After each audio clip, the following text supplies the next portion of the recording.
জিবরাইল আলাইহিস সালাতু ওয়াস সালাম মালিককে ডাক দিয়ে বলল,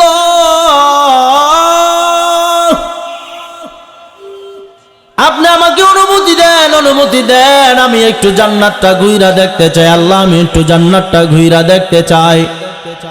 মহান রব ডাক দিয়া কয়, জিবরাইল, জান্নাত দেখতে পারবি না, জান্নাত দেখতে পারবি না। আল্লাহ, আমি যদি জান্নাত দেখতে না পারি তাইলে আপনার আদম সন্তান কিভাবে জান্নাত দেখবে? আমার মালিক ডাক দেওয়া কয়, জিবরাইল, আমার আদম সন্তান দেখতে পারবে, তুমি দেখতে পারবা না। জিবরাইল আলাইহিস সালাতু ওয়াস সালাম বারবার কাগজে আর মিনতি করে আল্লাহ রাব্বুল আলামিন ডাক দেওয়া কয়, জিবরাইল যাও, তাইলে তুমি যাও। আমি আল্লাহ রাব্বুল আলামিন আমার বান্দাবান্দির জন্য, আমার মুমিন বান্দাবান্দির জন্য আমি আল্লাহ সবচেয়ে ছোট যে জান্নাত বানাইলাম, ওই জান্নাতুন নাম হলো জান্নাতুন নাঈম। ওই জান্নাতুন নাঈমের মধ্যে আমি আল্লাহ তাআলা তোমারে দেখার জন্য অনুমতি দিলাম, যাও। জান্নাতুন নাঈম দেখার জন্য জিবরাইল আলাইহিস সালাতু ওয়াস সালাম রওনা করলেন। 600 নূরের ডানা একত্রিতভাবে এমনভাবে ডানা ছড়াইয়া জিবরাইল আলাইহিস সালাতু ওয়াস সালাম 70 বছর পর্যন্ত, আরেক হাদিসে আসছে 70,000 বছর পর্যন্ত জিবরাইল আলাইহিস সালাতু ওয়াস সালাম পাখা মেলে আমার মালিকের জান্নাত, ছোট জান্নাত জান্নাতুন নাঈম দেখার জন্য রওনা করলো। চলতে 70 বছর পর্যন্ত যখন ধারাবাহিকভাবে চললেন, জিবরাইল আলাইহিস সালাতু ওয়াস সালামের পাখার গোড়া দিয়া এরকম ভাবে পশমের গোড়া দিয়া ঘাম বের হয়ে গেছে। একটা সময় আয়েশা জিবরাইল ও এরকম ভাবে অচল হয়ে গেছে, আর সামনে চলতে পারে না। আমার মালিক ডাক দিয়া কয়, জিবরাইল যাও, আর যাও না কেন, আর চলতেছ না কেন? জিবরাইল ডাক দিয়া বলে, আল্লাহ, আমি আর চলতে পারি না। কই, কেন চলতে পারো না? আল্লাহ, আমি চলতে আমার পশমের গোড়া দিয়া ঘাম বের হয়ে গেছে। ও দয়ার মালিক আল্লাহ, আমি আর চলতে পারি না, ক্লান্ত হয়ে গেছি। আল্লাহ, আমার একটু জানতে ইচ্ছা হয়, এত বছর ধইরা যে আমি আপনার জান্নাত দেখলাম, ওই জান্নাতের মধ্যে কয় হাজার পিলার রয়েছে, কয়শো পিলার রয়েছে, কত লক্ষ পিলার রয়েছে, তার মধ্যে আমি কতটুকু আগাইতে পারলাম? মহান রাব্বুল আলামিন ডাক দিয়া কয়, জিবরাইল, আমি আল্লাহ রাব্বুল আলামিন যে জান্নাত বানাইলাম, ওই জান্নাতুন নাঈমের হাজার lakh crore million trillion pillar রয়েছে। তার মধ্য থেকে এখন পর্যন্ত তুমি একটা পিলারও ঘুরে দেখতে পারো না। আল্লাহ আল্লাহ, क्या मुबारक नाम है, अल्लाह अल्लाह आशिकों का काम है। या इलाही तू मेरा माबूद है, या इलाही तू मेरा माशूक है, या इलाही तू मेरा सत्तार है, या इलाही तू मेरा गफ्फार है। मन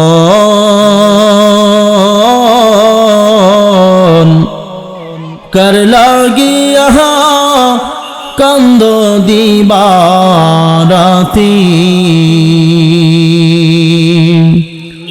और मन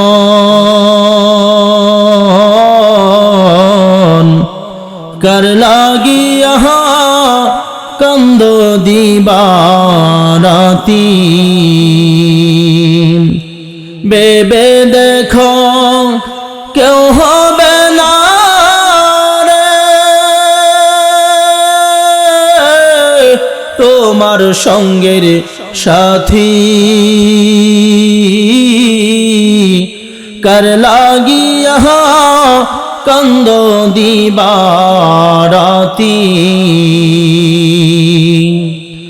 मायार जाले बंदी हইয়া बंदा सुखेर घर, परके लইয়া করছো বাসর, আপন কইরা পর। ও তোমার কে বায়ান্ত কালের বায়াপন অনন্তকাল করলা করে সাথী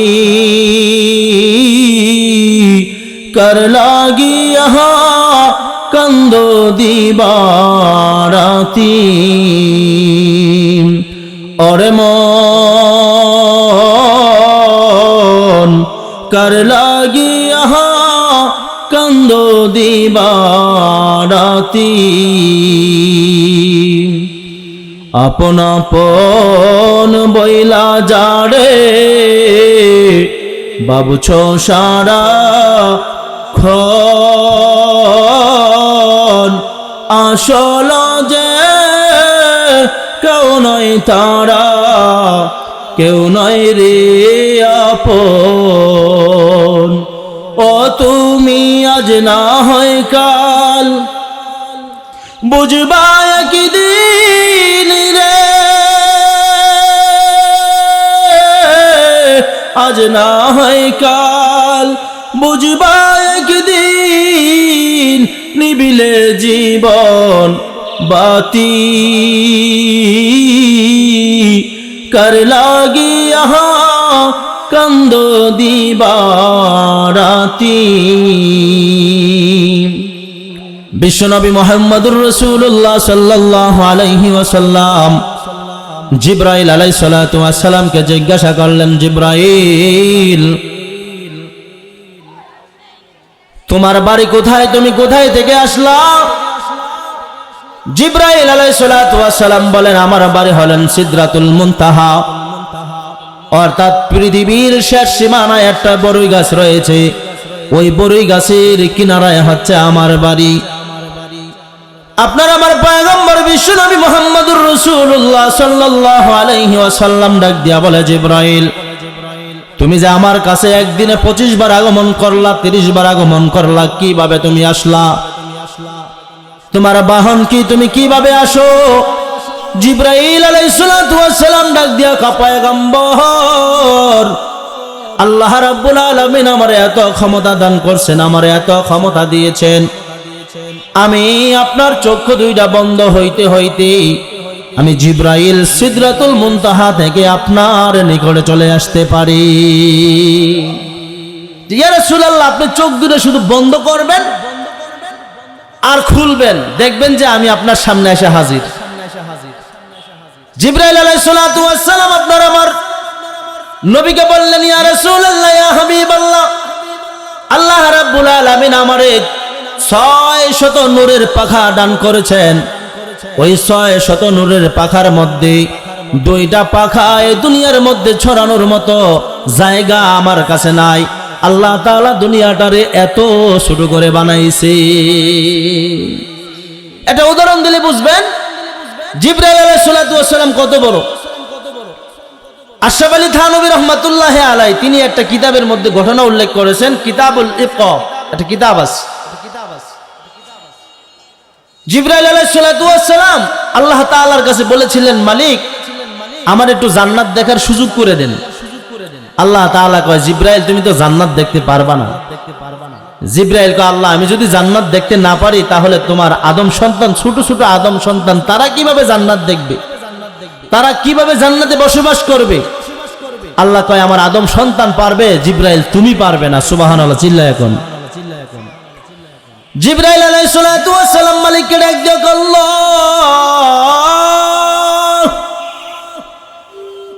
আপনি আমাকে অনুমতি দেন, অনুমতি দেন, আমি একটু জান্নাতটা ঘুইরা দেখতে চাই। আল্লাহ আমি একটু জান্নাতটা ঘুইরা দেখতে চাই।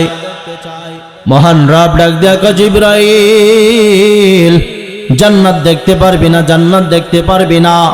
আল্লাহ আমি যদি জান্নাত দেখতে না পারি তাইলে আপনার আদম সন্তান কিভাবে জান্নাত দেখবে? আমার মালিক ডাক দেওয়া কয়, জিবরাইল আমার আদম সন্তান দেখতে পারবে, তুমি দেখতে পারবা না। জিবরাইল আলাইহিস সালাতু ওয়াস সালাম বারবার কাগজে আর মিনতি করে আল্লাহ রাব্বুল আলামিন ডাক দেওয়া কয়, জিবরাইল যাও, তাইলে তুমি যাও, আমি আল্লাহ রাব্বুল আলামিন আমার বান্দা বান্দির জন্য আমার মুমিন বান্দা-বান্দির জন্য আমি আল্লাহ সবচেয়ে ছোট যে জান্নাত বানাইলাম, ওই জান্নাতুন নাম হলো জান্নাতুন নাঈম। ওই জান্নাতুন নাঈমের মধ্যে আমি আল্লাহ তাআলা তোমারে দেখার জন্য অনুমতি দিলাম, যাও। জান্নাতুন নাঈম দেখার জন্য জিবরাইল আলাইহিস সালাতু ওয়াস সালাম রওনা করলেন। 600 নূরের ডানা একত্রিতভাবে এমনভাবে ডানা ছড়াইয়া ছড়াইয়া জিবরাইল আলাইহিস সালাতু ওয়াস সালাম 70 বছর পর্যন্ত, আরেক হাদিসে আসছে 70,000 বছর পর্যন্ত জিবরাইল আলাইহিস সালাতু ওয়াস সালাম পাখা মেলে মেলে আমার মালিকের জান্নাত, ছোট জান্নাত জান্নাতুন নাঈম দেখার জন্য রওনা করলো। চলতে চলতে চলতে চলতে 70 বছর পর্যন্ত যখন ধারাবাহিকভাবে চললেন, জিবরাইল আলাইহিস সালাতু ওয়াস সালামের পাখার গোড়া দিয়া দিয়া এরকম ভাবে পশমের গোড়া দিয়া দিয়া ঘাম বের হয়ে গেছে। একটা সময় আয়েশা জিবরাইল ও এরকম ভাবে অচল হয়ে গেছে, আর সামনে চলতে পারে না। আমার মালিক ডাক দেখো, জিবরাইল যাও যাও, আর যাও না কেন, আর চলতেছো না কেন? জিবরাইল ডাক দিয়া বলে, আল্লাহ আমি আর চলতে পারি না, চলতে পারি না। কই কেন চলতে পারো না? আল্লাহ আমি চলতে চলতে আমার পশমের গোড়া দিয়ে ঘাম বের হয়ে গেছে।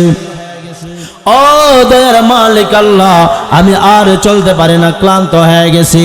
আল্লাহ আমার একটু জানতে ইচ্ছা হয়, এত বছর ধইরা যে আমি আপনার জান্নাত দেখলাম, ওই জান্নাতের মধ্যে কয় হাজার পিলার রয়েছে, কয়শো পিলার রয়েছে, কত লক্ষ পিলার রয়েছে, তার মধ্যে আমি কতটুকু আগাইতে পারলাম? মহান রাব্বুল আলামিন ডাক দিয়া গো, জিবরাইল আমি আল্লাহ রাব্বুল আলামিন যে জান্নাত বানাইলাম, ওই জান্নাতুন নাঈমের হাজার হাজার lakh lakh crore crore million million trillion trillion pillar রয়েছে, তার মধ্য থেকে এখন পর্যন্ত তুমি একটা পিলারও ঘুরে দেখতে পারো না।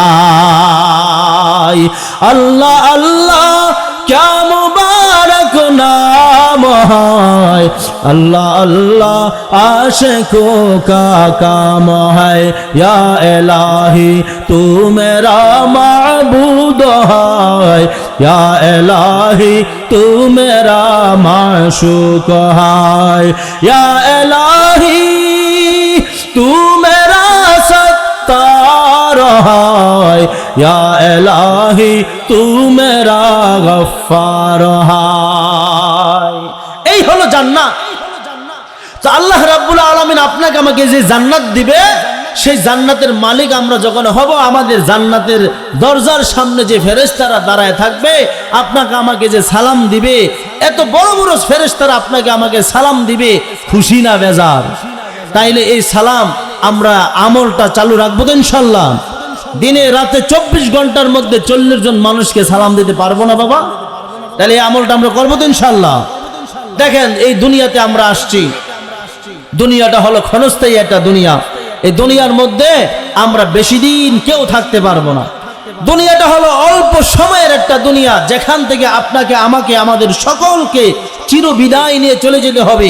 একটা সেকেন্ডের কোনো ভরসা কারো আছে? আছে? 5 মিনিট, 10 মিনিট, 1 ঘন্টা, 2 ঘন্টা, 1 দিন, 2 দিন, 1 মাস, 1 বছরের গ্যারান্টি কেউ দিতে পারবে? কেউ দিতে পারবে না। সকলেরই একদিন কি আছে? মরণ আছে, মৃত্যুবরণ করতেই হবে। এই জন্য আপনাকে আমাকে কি করতে হবে? মালিককে খুশি করা লাগবে। কাকে খুশি করা লাগবে? মালিককে খুশি করা লাগবে। যদি মালিককে খুশি করে দুনিয়ার জমিন থেকে যাইতে পারি, তাইলে আপনার আর আমার জন্য দুনিয়া এবং আখিরাত উভয় কামিয়াব হবে। কতক্ষণ ঠিক কিনা?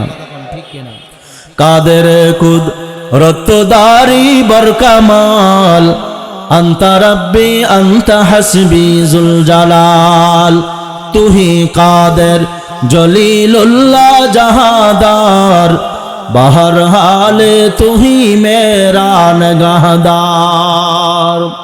মহান রব্বুল আলামিন ডাক দিয়া বলেন, মালিক মালিক আমাকে আপনাকে ডাইকা বলে, বান্দা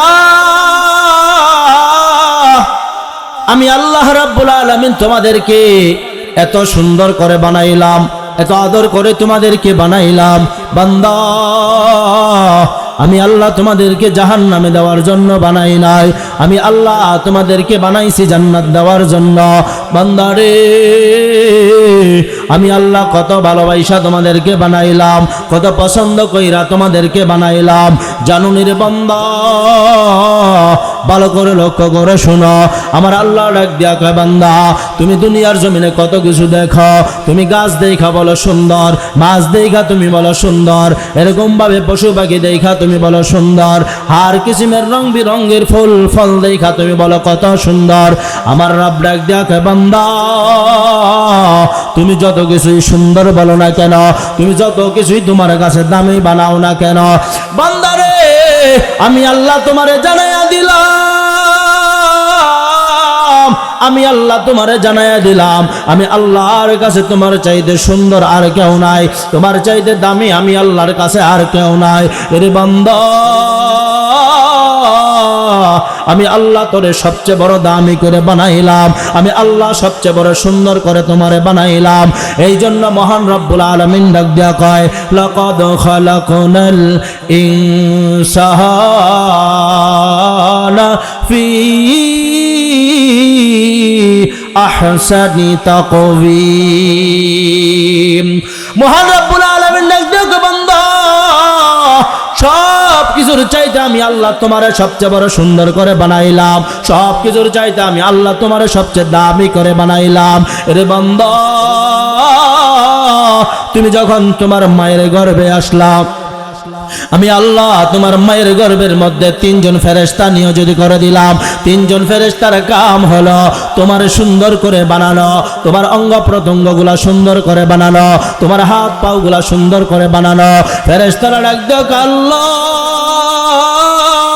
তোমার বান্দার হাতটা কেমন হবে, তোমার বান্দার পাওটা কেমন হবে, আয় আল্লাহ তোমার বান্দার হাতের আঙ্গুল কি 22টা হবে না 20টা হবে, তোমার বান্দার পায়ের আঙ্গুল কি 22টা হবে না 24টা হবে না 20টা হবে, আয় আল্লাহ আমাদেরকে একটু জানায়া দাও।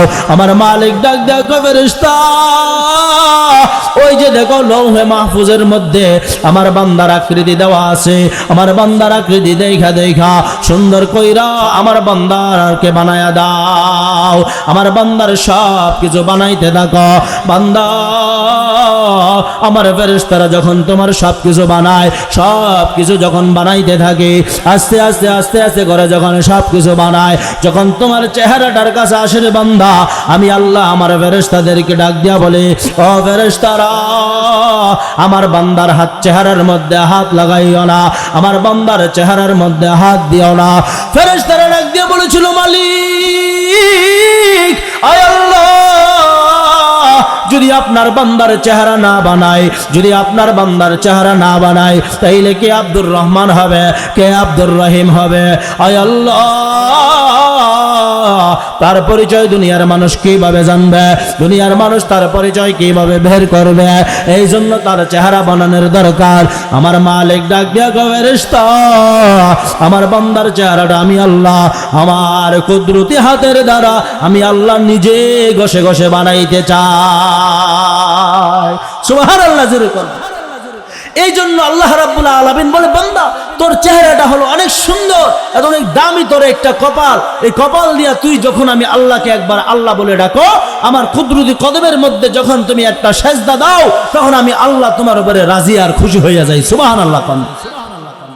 মহান রাব্বুল আলামিন ডাক দিয়া কয় এ বান্দা বান্দির দল তুমি যখন এই কপালটার দ্বারা আমি আল্লাহ পাক রব্বুল আলামিনের কুদরতি কদমের মধ্যে একটা সেজদা দাও, তুমি যখন সেজদায় যাইয়া সুবহান রাব্বিয়াল আলা বলা, তুমি যখন রুকুর মধ্যে যাইয়া সুবহান রাব্বিয়াল আযীম বলা, বান্দা তুমি যখন কিবলার দিকে হইয়া তোমার 2টা হাত উপরের দিকে উঠাইয়া এরকম ভাবে তখন তুমি নিয়ত কইরা হাত 2টারে যখন তুমি বাইদা যখন তুমি পড়তে থাকো আলহামদুলিল্লাহি রাব্বিল আলামিন আর রহমানির রহিম মালিকি ইয়াউমিদ্দিন ইয়্যাকা না'বুদু ওয়া ইয়্যাকা নাস্তাঈন ইহদিনাস সিরাতাল মুস্তাকিম সিরাতাল্লাযীনা আন'আমতা আলাইহিম। বান্দারে তুমি যখন এমন ভাবে পড়তে থাকো আমি আমার ফেরেশতাদেরকে ডাইকা বলি, ও ফেরেশতারা দেখো দেখো আমার বান্দা কিসে আমাকে কোনোদিন দেখছে? আল্লাহ না, আপনারে কোনোদিন দেখা নাই। ফেরেশতাদেরকে আমি আল্লাহ ডাক দিয়া বলি, আমার বান্দা কি কোনোদিন আমার জান্নাত দেখছে? আল্লাহ না, আপনার জান্নাত দেখে নাই। আমার ফেরেশতারা দেখ আমার বান্দা কি কোনোদিন জাহান্নাম দেখছে? না, আল্লাহ কখনো জাহান্নাম দেখে নাই।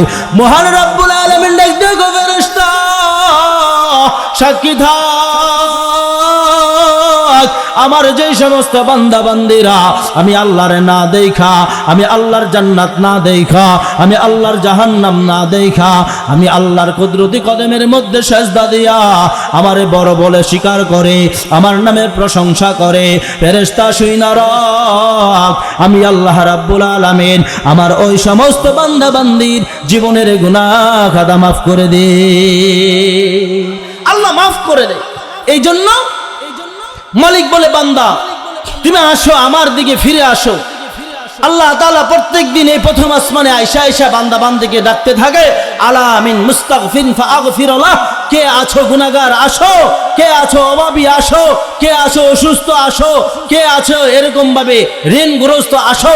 আয়েশা আমার কাছে দুইটা চোখের পানি ফেলে ফেলে, বান্দা তুমি যখন আমার কাছে চোখের পানি ফালাইয়া দোয়া করতে থাকো, আমার দুইটা হাত, তোমার দুইটা হাত যখন আমার কুদরতি কদমের দিকে এরকম ভাবে উঠাইয়া দাও, আমি আল্লাহ রাব্বুল আলামিন রাজি আর খুশি হইয়া তোমার দোয়াখানা আমি আল্লাহ কবুল করে নেই। সুবহানাল্লাহ। এজন্য আল্লাহকে রাজি খুশি করতে হবে। আল্লাহকে রাজি খুশি করাটা একেবারেই সহজ। দুনিয়ার মানুষকে রাজি আর খুশি করাটা কঠিন, কিন্তু আল্লাহকে রাজি আর খুশি করা কি একেবারেই সহজ, যদি সে সিস্টেম বুঝে। কথা কোন ঠিক কিনা? কারণ আল্লাহকে যদি রাজি আর খুশি করে দুনিয়ার জমিন থেকে আমরা যাইতে না পারি, তাহলে আপনার আমার কি অবস্থা হবে? এই মরণ থেকে তো কেউ রেহাই পাবেন না, মরণ থেকে কেউ রেহাই পাবে না। আস্তিক বলেন, নাস্তিক বলেন, মুসলমান বলেন, মুমিন বলেন, আর যাই বলেন, পীর বলেন, গাউস কুতুব বলেন, নবী বলেন, যত কিছুই বলেন না কেন, কেউ মরণ থেকে রেহাই পাইছে? পাবে? পাবেও না, পাইছেও না, পাবেও না। কথা কোন ঠিক কিনা? এজন্য আল্লাহ রাব্বুল আলামিন বলেন, কুল্লু নাফসিন যায়িকাতুল মাউত। প্রত্যেকটা মানুষকে মৃত্যুর স্বাদ গ্রহণ করা লাগবে, মরণ থেকে কেউ রেহাই পাবে না। কথা বলেন ঠিক কিনা? সুলাইমান আলাইহিস সালাতু ওয়াস সালামের নাম শুনছেন? হ্যাঁ, সুলাইমান আলাইহিস সালাতু ওয়াস সালাম তিনি একজন নবী ছিলেন। আল্লাহ তাআলা তিনাকে মুজিজা সম্পন্ন একজন নবী করেছিলেন। বাতাসের কথা তিনি বুঝতে পারতেন, জিন্নাতের ভাষা বুঝতে পারতেন, পশু পাখির ভাষা তিনি বুঝতে পারতেন, সবাইকে তিনি চালাইতে পারতেন। সুলাইমান আলাইহিস সালাতু ওয়াস সালাম চিন্তা করলেন যে আল্লাহ রাব্বুল আলামিন আমাকে এত মুজিজা দিয়া এত দামি করে দুনিয়ার জমিনে পাঠাইলেন, আজকে যদি আমি মৃত্যুবরণ করি তাইলে আল্লাহ তাআলা যদি আমাকে জিজ্ঞাসা করে, নবী সুলাইমান কি নিয়ে আসছো, তাইলে বলার মতো আমি নবী সুলাইমানের কোনো আমল নাই, বলার মতো আমি নবী সুলাইমানের কোনো আমল নাই। নবী সুলাইমান যদি এই কথা বলে যে আমার কোনো আমল নাই বলার মতো আল্লাহর কাছে, তাইলে আপনার আর আমার কি কোনো অবস্থা আছে নাকি বাবা? জোরে বলেন, আছে? নবী সুলাইমান চিন্তা করলেন যে আল্লাহ তাআলার একটা ঘর বানায়া যায়, যে ঘর বানাইলে মানুষজন নামাজ পড়বে, রোজা করবে, হ্যাঁ, তাসবিহ তাহলিল পড়বে, কোরআন তেলাওয়াত করবে, আল্লাহকে ডাকবে, বলতে পারবো আল্লাহ আপনার জন্য, আপনার বান্দা বান্দির জন্য একটা ঘর বানাইছি, যেই ঘরে যাইয়া মানুষজন আপনার কি করেছে? সেজদা করেছে, রুকু করেছে, কোরআন তেলাওয়াত করেছে, জিকির আজগার করেছে। এই একটা আমল যেন বলতে পারি, এই জন্য নবী সুলাইমান চিন্তা করলেন যে আল্লাহ তাআলা একটা ঘর বানায় দেয়। সুবহানাল্লাহ, জোরে কোন। নবী সুলাইমান আলাইহিস সালাতু ওয়াস সালাম আল্লাহ তাআলার একটা ঘর বানায়া দেয়, একটা ঘর বানায়া দেয়। যদি মালিকের একটা ঘর বানাই, তাইলে আমি কাল কিয়ামতের দিন হাশরের মাঠে বলতে পারবো আল্লাহ আমি কিছুই করতে পারি নাই, কোনো আমল আমার নাই, তবে একটা ঘর আমি বানায়া দিয়ে আসছি। ওই ঘরের মধ্যে মানুষজন যাইয়া আপনার নামের জিকির করছে, আপনার নামের তাসবিহ তাহলিল পড়ছে। আয় আল্লাহ, মানুষজন যাইয়া আপনার কুদরতি কদমে সেজদা দিছে। এমন নিয়ত করে একটা ঘর বানানোর কাজ শুরু করে দিলেন। জিন্নাতদেরকে ডাইকা বলতেছে, ও জিন্নাতের দল, ভালো করে লক্ষ্য করে শোনো, আজ থেকে তোমাদের একটা ডিউটি আছে। ওই ডিউটিটা হলো তোমরা এই মসজিদ বানানোর কাজ শুরু করতে হবে। যারে যেই ডিউটি দিব প্রত্যেকজন ডিউটি পালন করবা। জিন্নাতের দল ডাক দিয়া কয়, ও নবী সুলাইমান, আপনি যে আদেশ করবেন আপনার আদেশ আমরা পরিপূর্ণভাবে আদায় করব। নবী সুলাইমান ডাক দিয়া কয়, জিন্নাতের দল, তাইলে কামের মধ্যে লাইগা যাও, কাজের মধ্যে লাইগা যাও, কাজকর্ম শুরু করে দাও। নবী সুলাইমান জিন্নাতদেরকে দিয়া কাজকর্ম শুরু করে দিলেন, কাজকর্ম শুরু করে দিলেন। জিন্নাতের আস্তে আস্তে আস্তে আস্তে করে আল্লাহ রাব্বুল আলামিনের ঘরের কাজ বানানোর কাজ শুরু করে দিলেন। এমনিতেই কিছুদিন পরে হযরত আজরাইল আলাইহিস সালাতু ওয়াস সালাম আপনার আমার পয়গম্বর সুলাইমান আলাইহিস সালাতু ওয়াস সালামের সামনে এসে হাজির। আজরাইলকে দেখে নবী সুলাইমান ডাক দিয়া কয়, ওই ভাই তুমি কে? তোমারে তো আমি চিনি না, কারণ এখানে যারা আসা যাওয়া করে প্রত্যেকজনকে আমার কম বেশি চিনা হয়, তোমার মতো নতুন একজন মানুষ আমি আর কখনো দেখি নাই। আজরাইল ডাক দিয়া কয়, ও নবী সুলাইমান,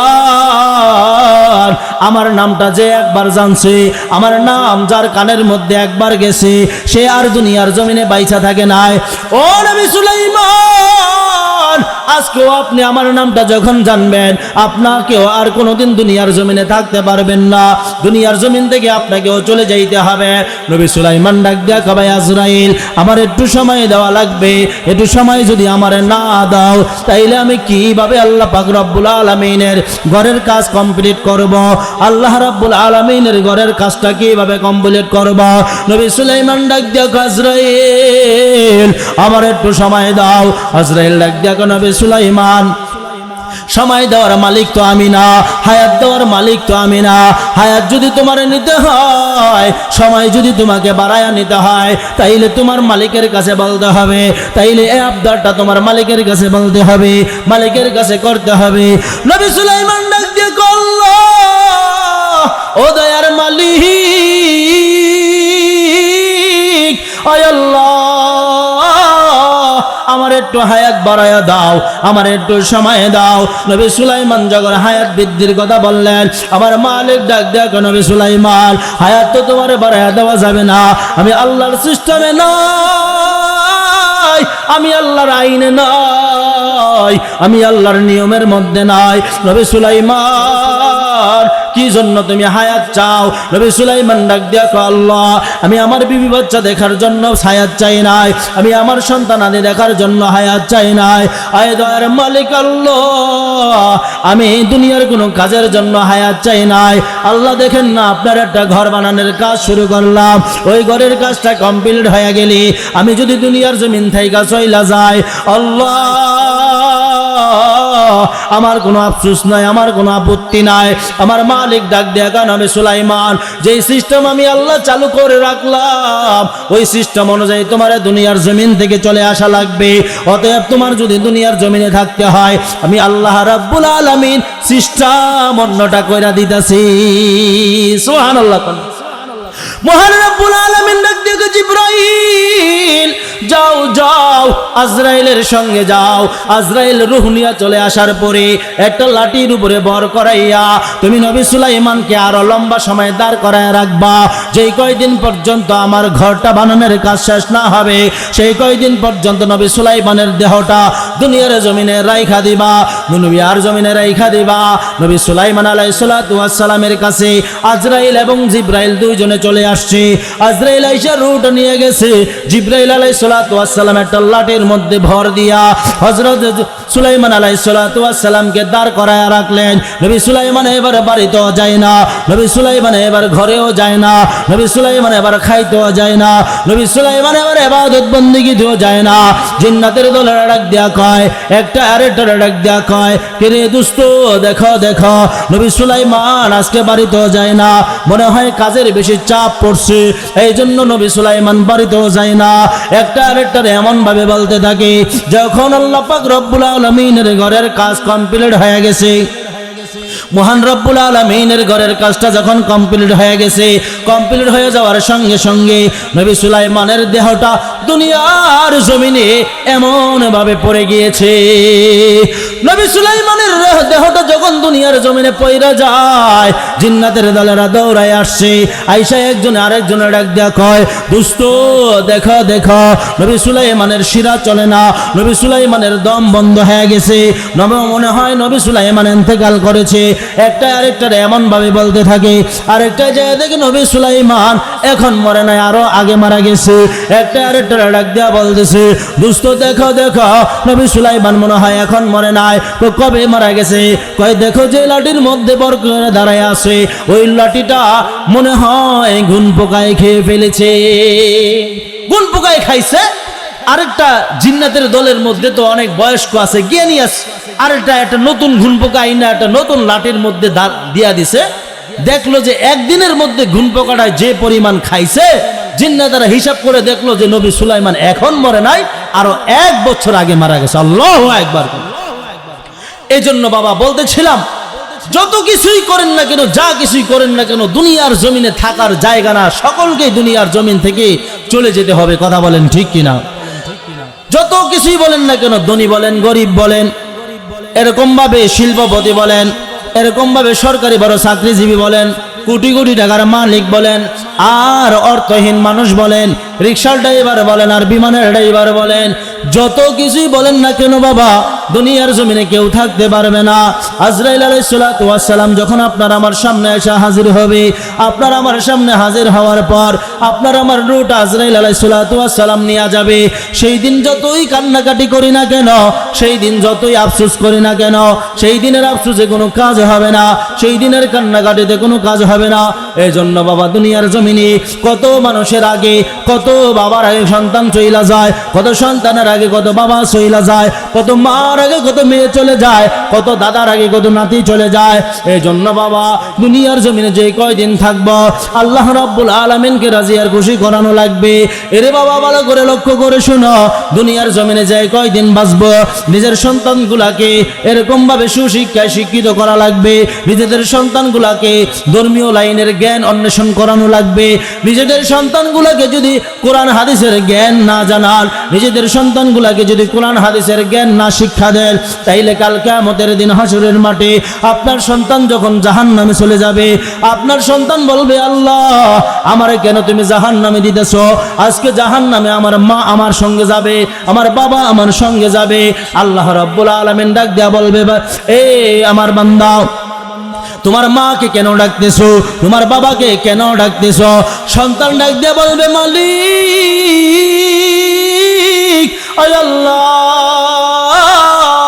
দুনিয়ার জমিনে যদি আমার মা আমারে কোরআন শিখাইতো, দুনিয়ার জমিনে যদি আমার বাবা আমারে হাদিস শিখাইতো, দুনিয়ার জমিনে যদি তারা আমারে মাসলা মাসাল শিখাইতো, দুনিয়ার জমিনে যদি তারা আমারে নামাজ শিখাইতো, আয় আল্লাহ দুনিয়ার জমিনে যদি তারা আমারে এরকম ভাবে ন্যায় ইনসাফ শিখাইতো, তাইলে আজকে আমি জাহান্নামে যাইতাম না। আল্লাহ আমার মা আমারে কোরআন শিখায় নাই, আমার বাবা আমারে কোরআন শিখায় নাই।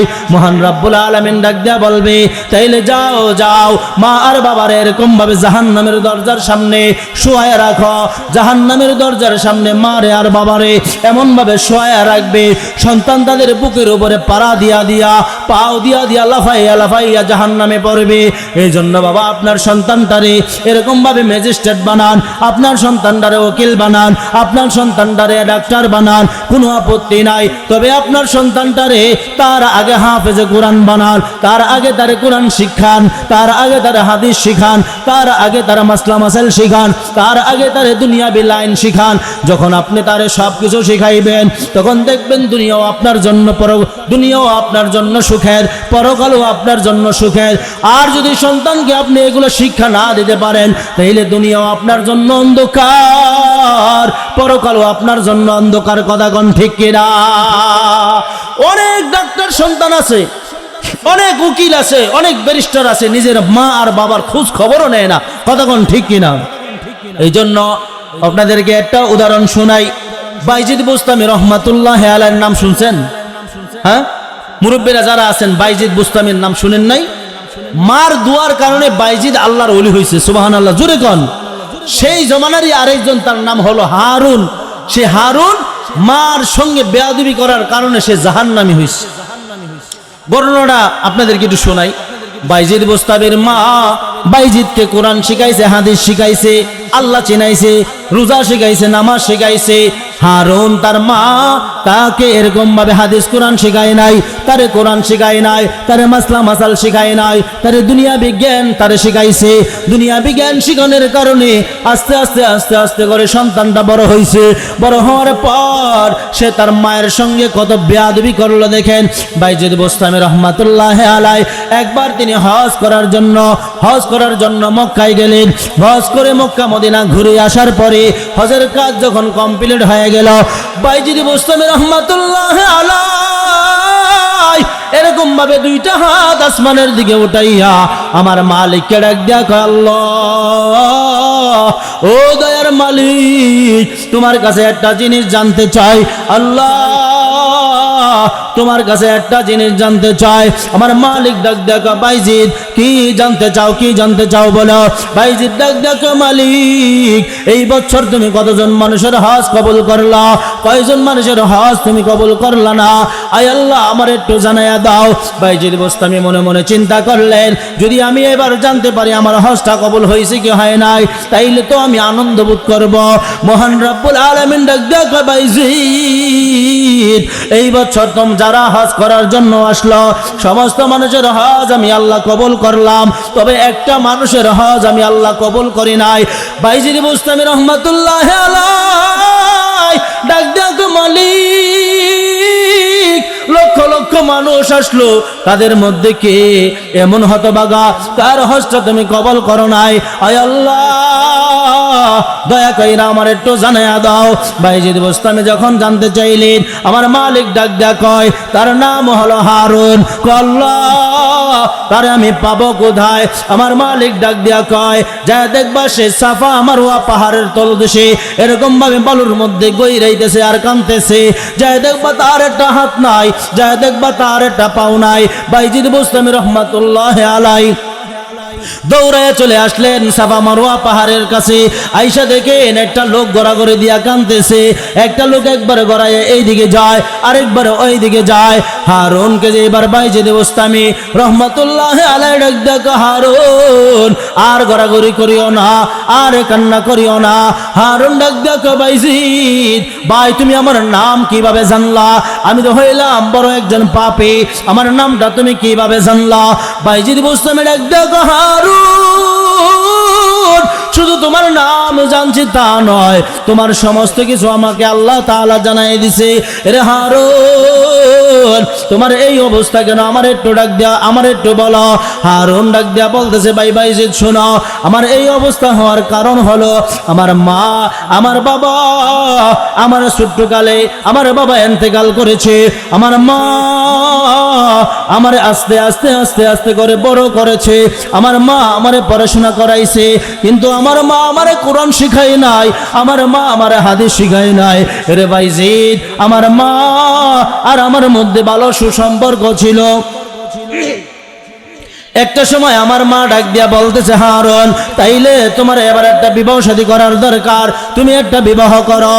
আমি আমার মাকে বলেছিলাম, মা আমি কোনো বিবাহ শাদী করতে চাই না, মা গো আমি কোনো বিবাহ শাদী করতে চাই না। যেই কয়দিন তুমি বাঁচবা দুনিয়ার জমিনে, যেই কয়দিন তুমি থাকবা সেই কয়দিন তোমার খেদমত করতে চাই। এগো মা আমি কোনো বিবাহ শাদী করব না। এরে বাইজিদ আমার মা আমারে বারবার বলল, বাইজিদ আমার মায়ের কথা অনুযায়ী আমি একটা বিবাহ করলাম। বিবাহ শাদী করার পর আমার মা যখন আমারে এমনভাবে বিবাহ করাই দিলেন, কিছুদিন যাইতে না যাইতে আমার বিবি ডাক দেয়া বলে, স্বামী আমার শোনো, তোমার মায়ের সঙ্গে চলা যায় না। কই কেন চলা যায় না? তোমার মা আমার ঠিক মতো দেখতে পারে না, খাইতে লইতে দেখতে পারে না, তোমার মা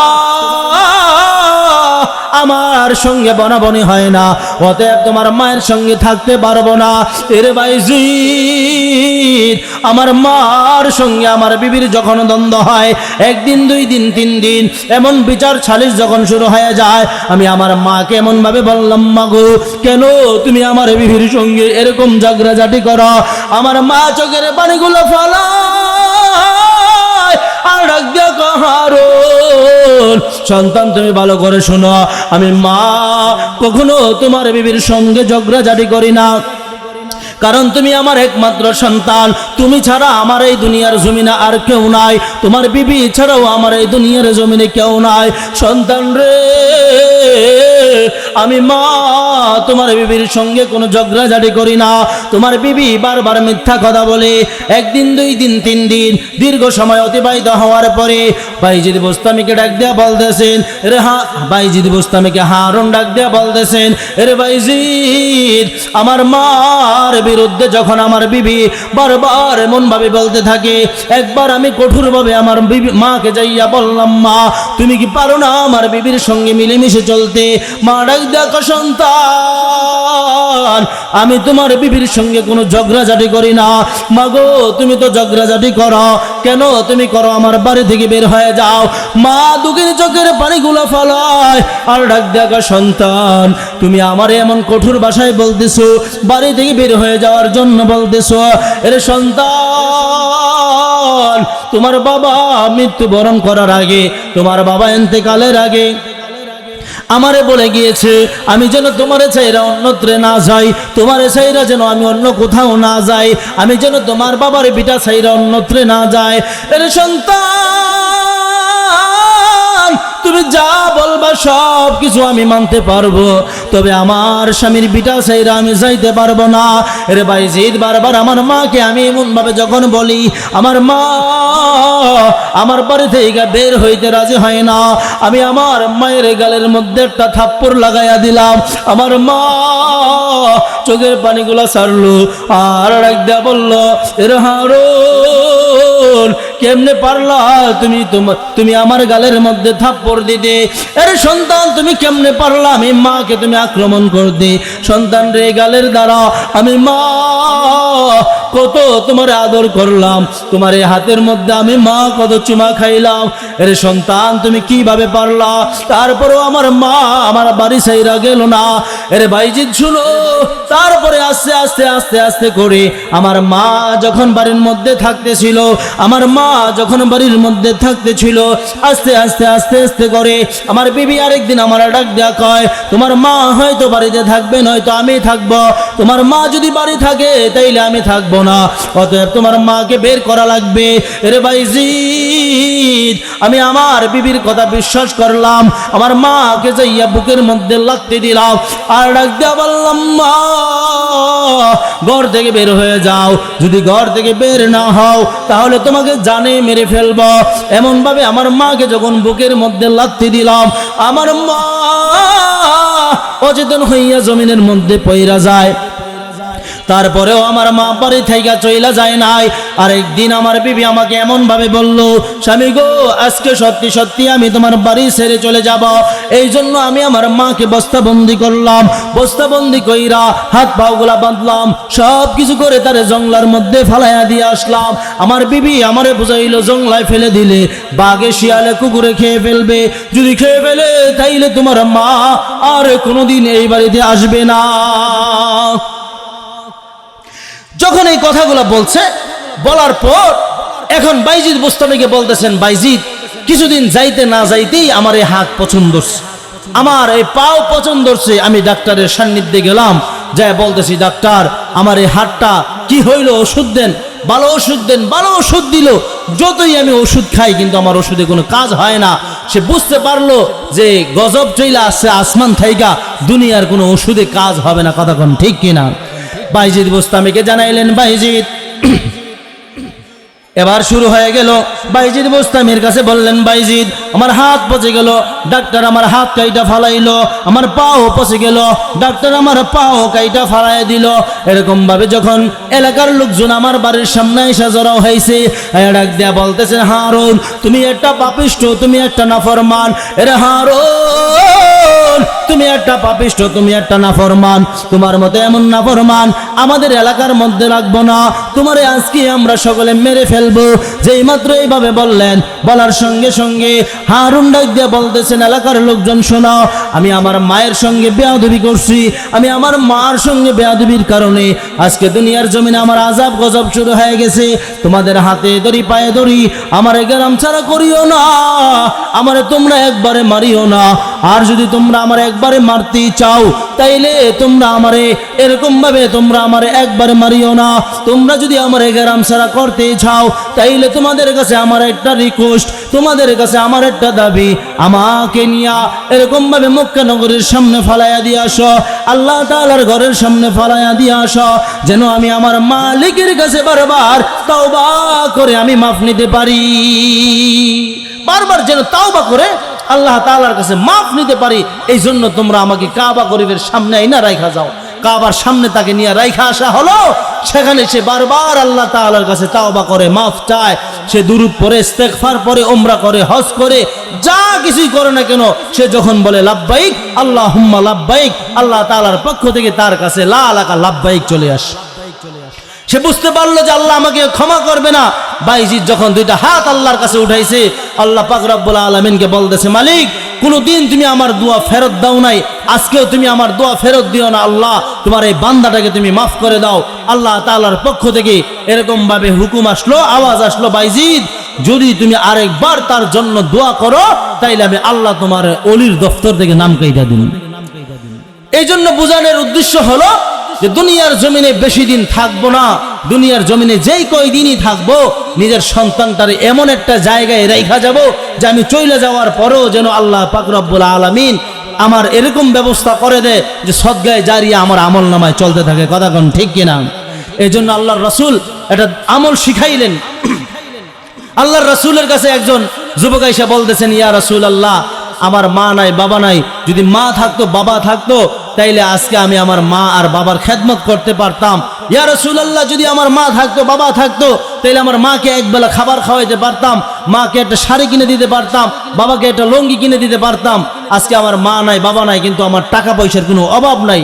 আল্লাহর রাসূল বলতেছেন, যুবক শোনো, আমারও তো মা নাই, বাবা নাই, আমিও তোমার মতো মা হারা, বাবা হারা, এতিম। তোমাকে আমি একটা আমলের কথা বলি, এই আমল যদি তুমি করতে পারো, তাহলে দুনিয়ার জমিনে থাইকা তোমার কবরের মধ্যে সেই সওয়াবগুলো তুমি তোমার মা আর বাবা পাইতে থাকবে। সুবহানাল্লাহ। এই জন্য এক নাম্বার হলো যে মা আর বাবার জন্য বেশি করে দোয়া করা। কি করা? 5টা আমল যদি তুমি করতে পারো, তাহলে তোমার মা আর বাবা কবরে থাইকা তোমার খেদমতের সওয়াব পাইতে থাকবে। সুবহানাল্লাহ, একটু জোরে কন। তাইলে এই আমলগুলো আমাদের করার দরকার আছে না নাই? আর জোরে কন, করার আছে, দরকার আছে না নাই? এর মধ্যে একটা হলো বেশি বেশি করে মা আর বাবার জন্য দোয়া করা। কি করা? দোয়া করা। এখন এমন সন্তান রাইখা গেছেন দুনিয়ার জমিনে, যে সন্তান দোয়াই বুঝে না, কবর জিয়ারতই বুঝে না। এমন আছে না নাই? রাগ করতেছেন? এমন সন্তান দুনিয়ার জমিনে আছে না নাই? আপনি 5 তলা বিল্ডিং রাইখা গেছেন, 10 তলা বিল্ডিং রাইখা গেছেন, ছেলে মেয়ে সবাই বন্টক করে নিয়ে গেছে, কিন্তু মা আর বাবার কবরের পাশে দাঁড়ায়া এরকম ভাবে একবার আলহামদুলিল্লাহ, 3 বার কুল আল্লাহ সূরা পইরা দোয়া করার মতো সন্তান কবরের পাশে দাঁড়ায়া করার মতো দুনিয়ার জমিনে সন্তান রাইখা যান নাই। মানে আছে না নাই বাবা? যদি নিজের সন্তানটাকে হাফেজে কোরআন বানাই যাইতেন, যদি নিজের সন্তানটাকে এরকম ভাবে কোরআন শরীফ দেখা পড়ারও কি করতেন, দেখা দেখা পড়ারও যদি সুযোগ করে দিয়ে যাইতেন, তারা যদি হাদিস বুঝাইতেন, তারা যদি মাসলা মাসাইল বুঝাই যাইতে পারতেন, তাহলে আপনার আমার এই কবরের মধ্যে সন্তানগুলা দাঁড়ায়া দাঁড়ায়া আবার আপনার জন্য দোয়া করতে পারতো কি পারতো না? জোরে কোন, পারতো কি পারতো না? 2 নম্বর হলো মা আর বাবার জন্য অধিক পরিমাণে সদকা করা, দান করা। কি করা? দান করা। অধিক পরিমাণে দান করা, অধিক পরিমাণে দান করা। যে মা আর বাবা নাই, যদি আজকে মা আর বাবা থাকতো, তাইলে মা বাবার খেদমতের জন্য, মা বাবার লালন পালনের জন্য, বাবা মাকে হসপিটালে নিয়ে ভর্তি করায় রাখলে, অথবা বাবা মাকে চিকিৎসার জন্য এরকম ভাবে কিছু টাকা পয়সা খরচ হইতো না। তাইলে এখন মা আর বাবা নাই দুনিয়ার জমিনে, কিন্তু আমার কাছে এখন কোটি কোটি টাকা আছে, লক্ষ লক্ষ টাকা আছে, তা আমি মা আর বাবার জন্য কিছু দান করি। যদি কিছু দান করি, তাইলে মা আর বাবার কবরে সেই দানের সওয়াবগুলা পাইতে থাকবে। এজন্য আল্লাহর রাসূল শিখাইলেন যে যাদের মা আর বাবা দুনিয়ার জমিনে নাই তো কি করবা? রাসূল শিখাইলেন যে তুমি এখন তোমার মা আর বাবার জন্য অধিক পরিমাণে দান করতে থাকো। সুবহানাল্লাহ।